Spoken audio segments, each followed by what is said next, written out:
Shalom, selamat pagi Bapak, Ibu, Saudara. Terima kasih telah bergabung bersama kami dalam Renungan Harian Jemaat GKJ Bandung. Bersama kita akan mendengarkan firman Tuhan dan merenungkannya. Sabtu, 7 Maret 2026. Shalom dan selamat pagi, Jemaat GKJ Bandung yang dikasihi Tuhan. Sebelum kita bersama memulai segala kegiatan kita hari ini, marilah kita duduk diam mencari Tuhan dan merenungkan firman-Nya. Kita berdoa. Ya Roh Kudus, kami mohon tuntun dan sertailah kami, supaya melalui firman Tuhan ini kami boleh semakin lagi dikuatkan untuk melakukan apa yang seturut dengan kehendak Tuhan. Terima kasih Tuhan, amin. Renungan hari ini diambil dari kitab 2 Samuel pasal yang ke-19, ayat 35 bagian yang pertama, dan dilanjutkan ayat yang ke-37. Yang demikian. Sekarang aku telah berumur 80 tahun. Masih dapatkah aku membedakan antara yang baik dan buruk? Biarlah hamba-Mu ini pulang, sehingga aku dapat meninggal di kotaku sendiri, dekat kubur ayah dan ibuku. Tetapi, inilah hamba-Mu Kimham. Biarlah ia ikut dengan tuanku raja, lakukanlah kepadanya apa yang tuanku pandang baik. Renungan hari ini diberi judul Barzilai. Jemaat yang dikasihi Tuhan, mungkin tidak banyak dari antara kita yang tahu tentang nama Barzilai tertulis di dalam Alkitab.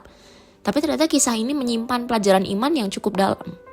Nama ini muncul ketika Raja Daud sedang mengalami masa yang sulit.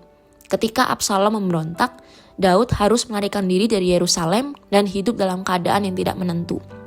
Saat banyak orang meninggalkan Daud, Barzilai justru datang menolongnya. Tercatat dalam kitab 2 Samuel pasal 17 ayat 27 sampai dengan 29 bahwa Barzilai membawa tempat tidur, makanan dan berbagai kebutuhan untuk Daud dan pasukannya. Ia melayani tanpa mencari keuntungan.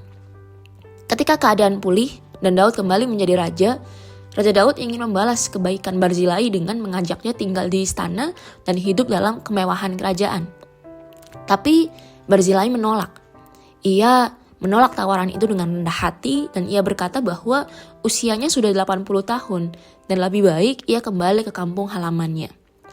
Barzilai tidak menolong Daud demi imbalan. Ia menolong karena ketulusan hatinya. Bahkan ia meminta agar Kimham, anaknya, yang menerima kesempatan untuk menyertai raja. Barzilai seolah berkata, biarlah generasi berikutnya yang melanjutkan pelayanan ini. Nah, disinilah kita melihat keindahan karakter seorang Barzilai. Ia tahu kapan harus melayani dan ia tahu kapan harus memberi ruang untuk generasi berikutnya. Ia tidak haus akan apresiasi, ia tidak mencari posisi dan juga tidak memaksakan diri untuk tetap menjadi bagian dari pelayanan. Dalam kehidupan kita di gereja, di masyarakat, atau di tempat-tempat yang lain, seringkali orang ingin dilihat, diapresiasi, dikenang. Tapi Barzilai menunjukkan bahwa justru banyak pekerjaan besar Tuhan terjadi melalui orang-orang yang ada di belakang layar. Barzilai juga mengajarkan tentang kebijaksanaan untuk menyerahkan tongkat estafet kepada generasi berikutnya. Ia tidak memaksakan dirinya untuk tetap mengambil peran, tetapi dengan bijak ia membuka jalan untuk Kimham. Kesetiaan ini begitu berharga di mata Tuhan. Setia menolong, melayani dengan tulus, dan dengan rendah hati memberi ruang untuk yang lain. Kiranya kita belajar dari Barzilai untuk tetap setia melakukan kebaikan meskipun mungkin tidak selalu dilihat. Karena Tuhan melihat setiap kesetiaan yang kita lakukan dengan hati kita yang tulus. Mari kita berdoa. Tuhan, kami bersyukur kami hari ini boleh mengenal sosok Barzilai. Ajar kami untuk memiliki hati seperti Barzilai Tuhan yang setia menolong, rendah hati dalam melayani, dan bijaksana dengan memberikan ruang untuk generasi berikutnya ambil bagian dalam pelayanan.